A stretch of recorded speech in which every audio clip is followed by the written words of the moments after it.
companheiros queridos, o tema escolhido para a gente estar aqui refletindo mais uma vez é aquele chamado de Jesus para nós, onde ele diz: sede perfeitos. E na parábola do joio e do trigo, fica muito claro, muito evidente, o caminho que Jesus nos indica sobre buscarmos essa perfeição. E ele deixa muito claro para nós que é só através da nossa evolução. Então, a partir do momento que a gente inicia o nosso processo evolutivo, nós vamos caminhando para alcançarmos a perfeição. Então, a parábola do joio e do trigo, ela diz assim para a gente, porque Jesus ele usava a vida cotidiana para passar ensinamentos que ficariam e chegariam para nós até nos dias de hoje. Então ele diz assim: o reino dos céus é semelhante a um homem que semeou boa semente em seu campo. Mas enquanto os homens dormiam, veio o inimigo dele, semeou o joio no meio do trigo e retirou-se. Porém, quando a erva cresceu e deu fruto, então apareceu o joio. Chegando os servos do dono do campo, disseram: Senhor, não semeaste boa semente em teu campo? Pois de onde vem o joio? Respondeu-lhe, o homem respondeu-lhes: homem inimigo é que fez isto. Mas os servos continuaram: queres então que vamos arrancá-lo? Não, respondeu ele, para que não suceda que, tirando o joio, arranqueis juntamente com ele o trigo. Deixai crescer ambos juntos até o dia da ceifa. E no tempo da ceifa direi aos ceifeiros: ajuntai primeiro o joio e atai-o em feixes para os queimar, mas o trigo levai-o, carregai-o, recolhei-o para o meu celeiro. Então, Jesus ele mostra claramente a respeito do joio e o trigo, porque o joio e o trigo, você só distingue um de outro no momento da colheita, porque quando eles estão crescendo, você não consegue distinguir qual é o joio e qual é o trigo. Só o que solta, depois da florada, que solta a semente, é que você vai saber, vai distinguir qual é o joio e qual é o trigo. Então, nessa parábola fica muito evidente para nós, a respeito da evolução do espírito. Então, Jesus é o semeador. Ele vem, ele semeia a boa semente, no seu campo, que somos nós, E quando ele fala, quando os ceifadores perguntam para ele: Senhor, queres que vamos lá, arranquemos o joio? Porque o homem inimigo fez isso, Ele fala que o homem inimigo semeou o joio. Então, o Senhor quer que a gente vá lá e arranque? Ele fala não, Então, quem é o homem inimigo que Jesus fala na parábola? São as nossas imperfeições. Nós trazemos dentro de nós o trigo, mas também trazemos o joio nessas encarnações sucessivas, nessas vidas sucessivas que a gente vem trazendo ao longo da nossa caminhada evolutiva, rumo à perfeição. Então ele diz assim: não arranqueis, Deixe que ambos cresçam, os dois juntos, até o dia da ceifa. Então, o que Jesus quer nos dizer com isso? Até o tempo do nosso amadurecimento. Então, vamos deixando, que à medida da nossa evolução, do nosso progresso, a gente vai amadurecendo. Então, a condição para que cada espírito, nesse caminho de evolução, ele pode, empreitar esse trabalho, ele está fincado em dois pilares, que são o estudo que nos traz o conhecimento, que prepara o espírito para o desenvolvimento. Então, ele propõe o estudo, esse pilar, ele estabelece que o conteúdo teórico e básico para o entendimento nosso prático seja assimilado de uma forma mais eficaz. Conteúdo teórico básico, né? Dando assim um embasamento para um estudo prático e que a gente assimile melhor tudo isso, mais eficaz, né? E a partir daí, as ações que vamos empreender.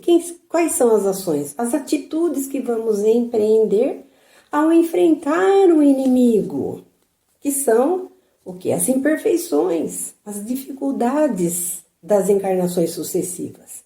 Então, esse é o inimigo. Então, o homem inimigo que semeou no campo somos nós mesmos, que a partir do momento, né, que a gente entrou nesse planeta para fazermos a nossa evolução, nós estamos ainda fincados ainda com o joio.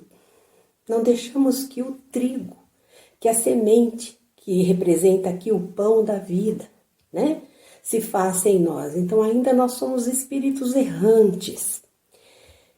Então, quando a gente busca o estudo para ampliar o nosso conhecimento e aí mudarmos as nossas ações, as nossas atitudes, a gente vai começando a vislumbrar um outro campo em nossa existência. Então, aplicar os ensinos de Jesus fortalece e nos prepara espiritualmente, não apenas nas passagens pelo planeta Terra, mas também ao retorno ao mundo espiritual. Nós vamos angariando bagagens.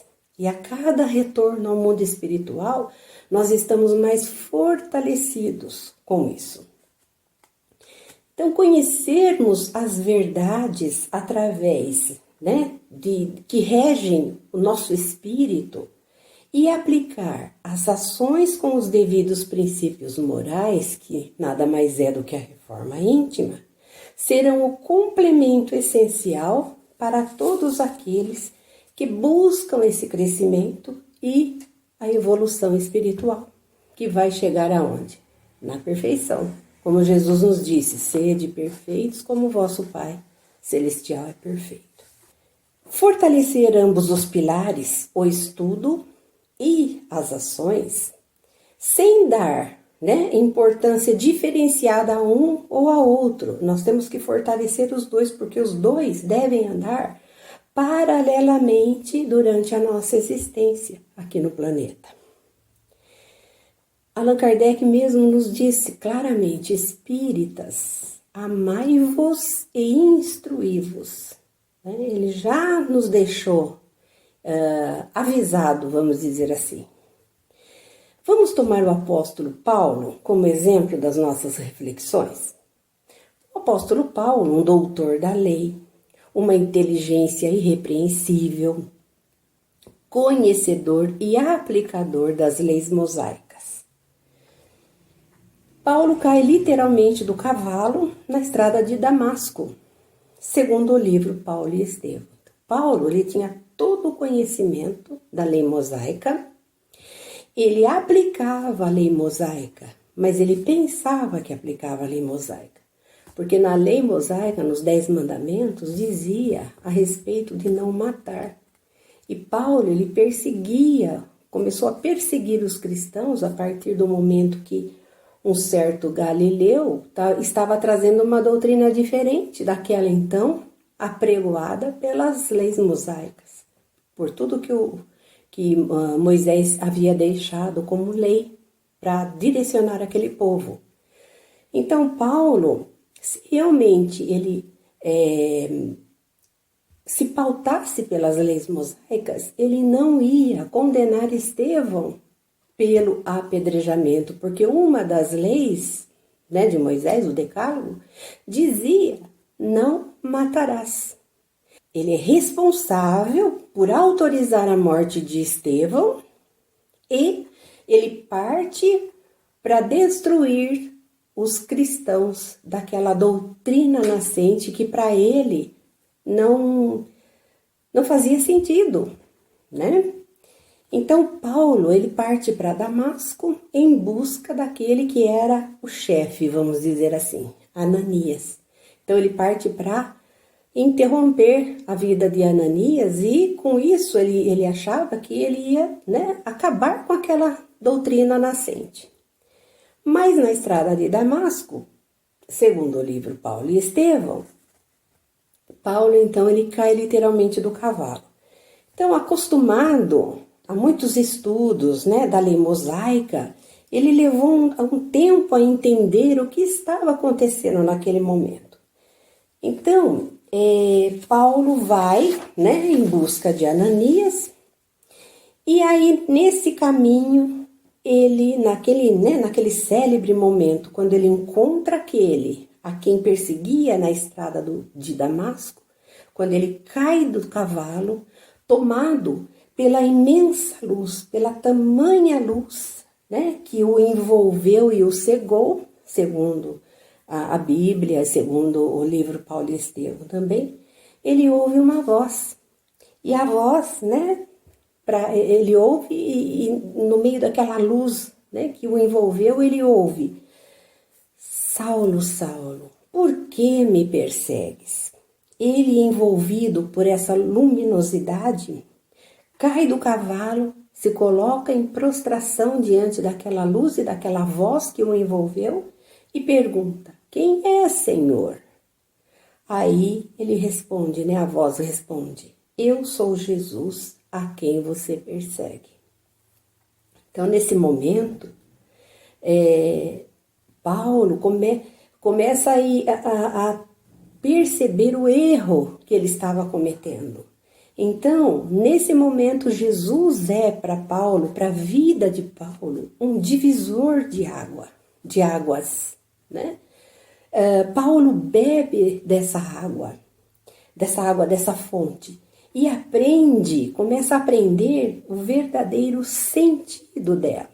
Aquele momento dividiu a vida de Paulo, de perseguidor dos cristãos, né, a perseguido por aquela voz, por aquele homem a quem ele, né, que se retratou a ele dizendo: eu sou Jesus a quem você persegue.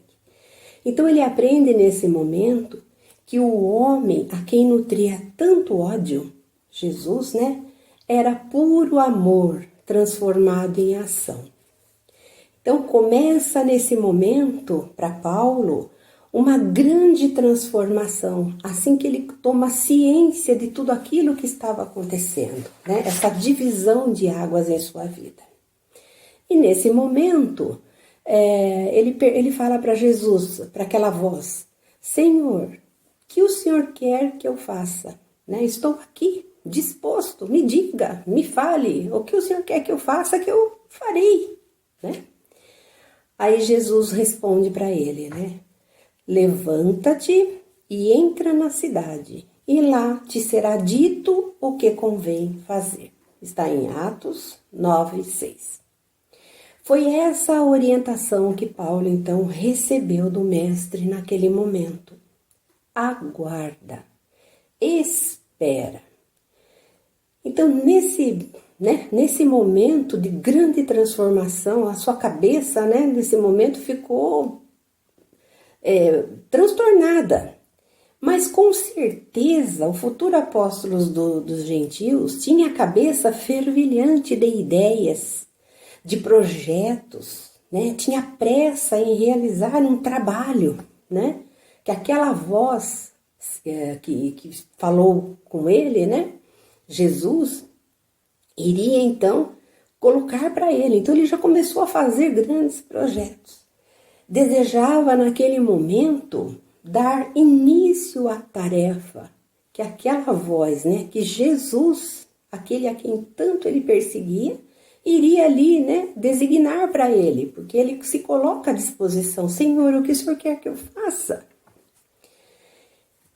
A sua grande obra de divulgação do cristianismo em todo o mundo viria, né, mais para frente. Ele precisaria se preparar.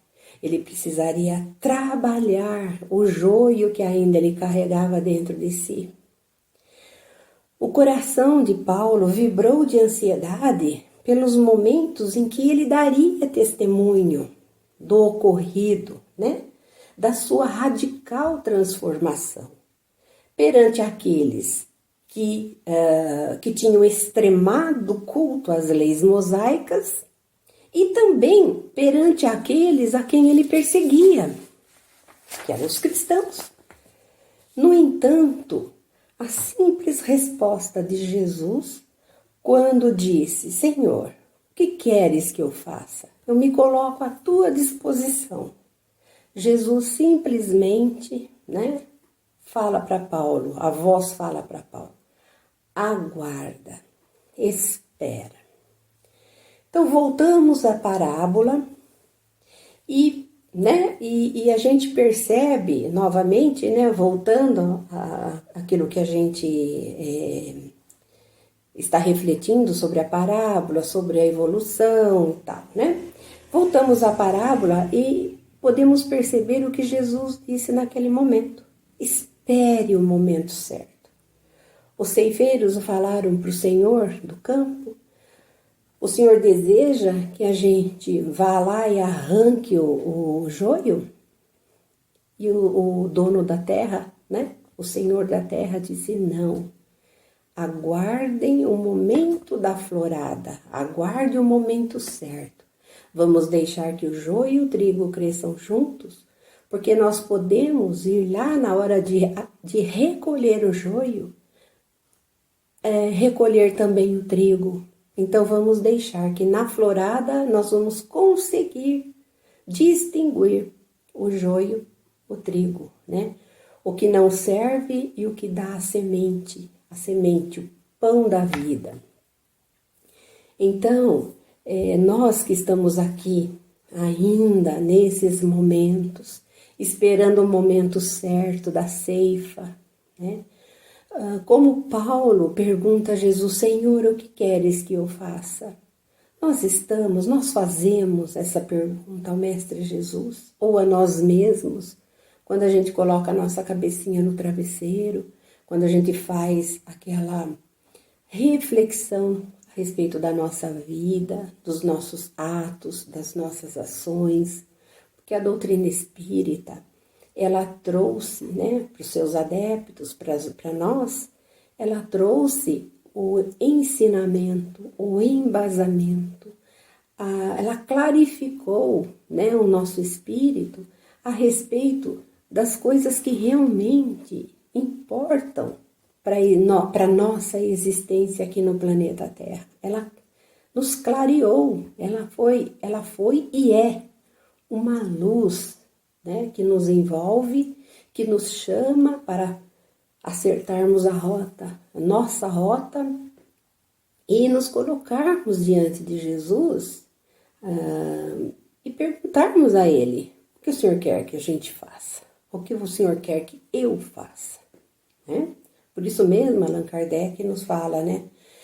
Amai-vos e instruí-vos, porque esses dois pilares que a gente falou, o estudo, que nos dá o embasamento, o conhecimento, e a partir do conhecimento, né, as nossas ações serem mais eficazes no nosso crescimento.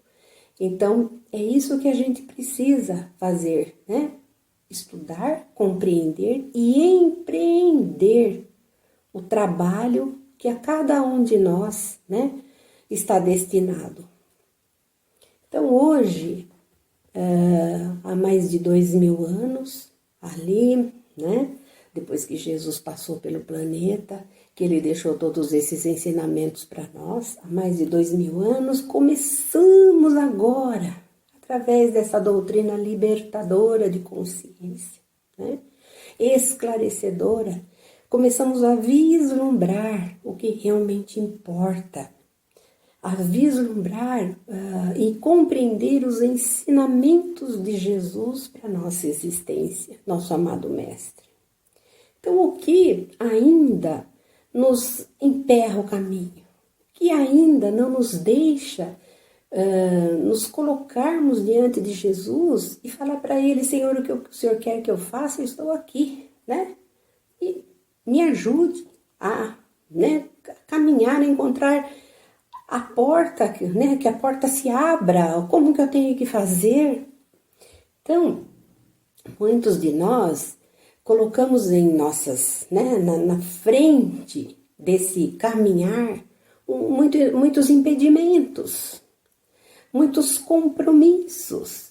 Muitas vezes somos convidados a fazer um curso, a fazer algo em benefício de nós mesmos no campo espiritual, e nós colocamos empecilhos, colocamos, os meus compromissos, a gente põe os compromissos da vida material em primeiro lugar, né? Muitos de nós nos colocamos temos inibições, né, que fluem do nosso ontem, asfixiando-nos a cada momento de hoje, nossa movimentação para a luz. Então nós mesmos vamos criando, né?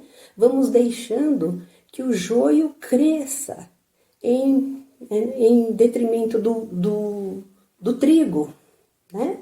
Então o joio vai crescendo dentro de nós e nós vamos ainda, né,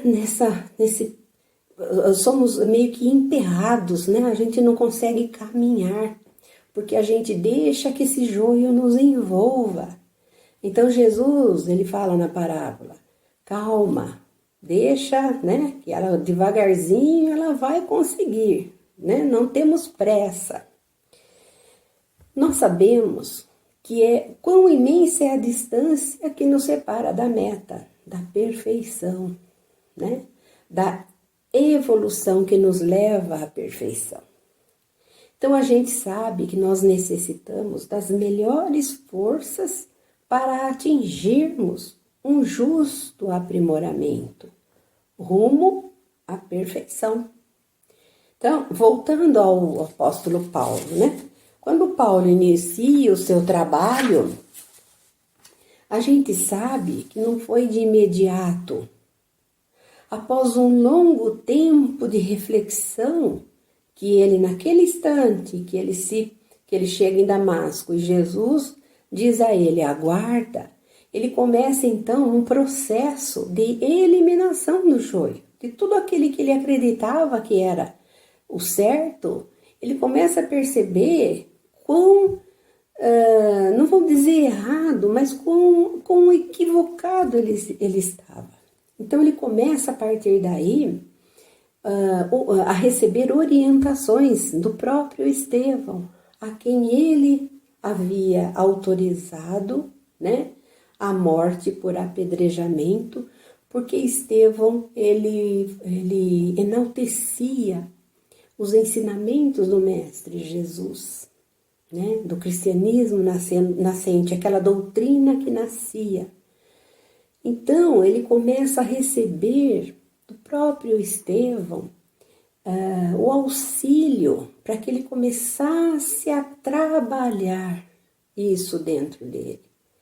Então, após a conversão de Paulo, ele fica pelo menos uns 3 anos no deserto da Arábia, isso está lá na Bíblia, em Gálatas 11, 21, né? Afirmando, Paulo, ele afirma, né, lá em Gálatas, que ele ficou nesses 3 anos recluso no deserto, ele afirma que o próprio Cristo o orientou nos caminhos que deveria empreender. Então ele foi se preparando para colocar a ação, né, em movimento. Então chegou até ele, né, muitos dos ensinamentos de Jesus e ele passou esse tempo estudando, entronizando todo aquele ensinamento para que ele pudesse, né, no momento certo, né, na hora certa, começar o seu trabalho de divulgador. Então, nesse momento, né, divulgador da Boa Nova do Cristo. Nesse momento, então, aquele orgulhoso doutor da lei nos ensina uma grande lição, a lição da humildade, né? Quando ele se coloca ali na espera, né, aguardando o momento certo, para ter então um tempo de maturação do trigo, né? Da semente que Jesus havia plantado em seu coração, naquela terra fértil. Então ele respeita, né, a lição de Jesus que diz a ele: Paulo, aguarda, né, espera. E então ele humildemente ele aguarda, né, e vai então ficar recluso para poder estudar, entender todas aquelas lições que Jesus trazia, né, a boa nova, aquela doutrina que não tinha vindo revogar a lei, como o próprio Jesus falou, né, para um doutor da lei. Eu não vim revogar os profetas ou a lei mosaica de forma nenhuma. Eu vim para fazer cumpri-las. E a lei, a partir de agora, né, ela se pautará em 2 mandamentos: amar a Deus sobre todas as coisas e ao próximo como a nós mesmos. Essa é a lei e os profetas. Então, se você pauta a sua vida nessas 2 leis, todos os 10 mandamentos, né, tudo que foi falado até aqui, não precisa mais, porque você já compreendeu, já entronizou. Quem ama o próximo a si mesmo não mata, né? Não comete nada, né? Nada contra o seu irmão, porque ele já tem, né? O amor já está nascendo dentro dele. Então Paulo, ele entende isso, né? O tempo da maturação, o tempo do aprendizado das lições que Jesus trazia, do Evangelho da Boa Nova. A gente pode fazer uma reflexão que são 2 plantas, né? Como a gente falou, o joio e o trigo que estão dentro de nós mesmos, né? O trigo nascendo, que vai dar boa semente, e o joio, que não vai dar semente nenhuma, mas ambos se confundem. Então, nós estamos ainda sob o império, vamos dizer, da luz e da sombra, do joio e do trigo. E qual dos 2 a gente está alimentando? Porque eu não alimento o trigo, qual é o meu impedimento? Né? Qual é a minha atitude perante esses momentos em que eu sou chamada a refletir sobre qual dos 2 eu estou alimentando, né? Ao qual dos 2 eu estou regando com a água da boa fonte. O Senhor diz, né, na parábola: esperai a ceifa, querendo também dizer, né, um outro sentido também que essa parábola nos faz refletir, nos tempos, né, futuros, onde haverá a separação do joio e do trigo. Quando ele diz recolher o trigo ao celeiro, o que ele quer dizer, né? Também, aquele que pautar sua vida regando o trigo, ele será recolhido ao celeiro. Ele será aquele espírito recolhido à terra renovada. Estamos aí prestes, né? Todas as informações que chegam até nós, que a terra está passando por um processo de regeneração do planeta. Então, nesse momento, o trigo será levado. Aquele que cuidar mais do trigo e ir, né, devagarzinho, deixando o joio de lado e tomando consciência que o trigo realmente necessita de todo um trabalho para que ele floresça, esse habitará a terra renovada, né? No capítulo 18 da Gênese, Kardec já fez essa predição, né? Lá no finalzinho, ele já fez essa predição, que são chegados os tempos. Kardec já previu que iria chegar o momento. Então, que a gente possa pensar mais a respeito do nosso plantio, da nossa rega, né? E da nossa colheita, porque a gente sabe que nós estamos fazendo uma grande viagem, a gente vem fazendo, né? Uma viagem muito grande, e a gente sabe que essa viagem, ela começa, né? Para que ela seja uma viagem gostosa, uma viagem cheia de culturas para nós, né? Que ela inicia-se essa viagem através de passo. Então, esforcemo-nos por fazer o melhor ao nosso alcance, desde agora.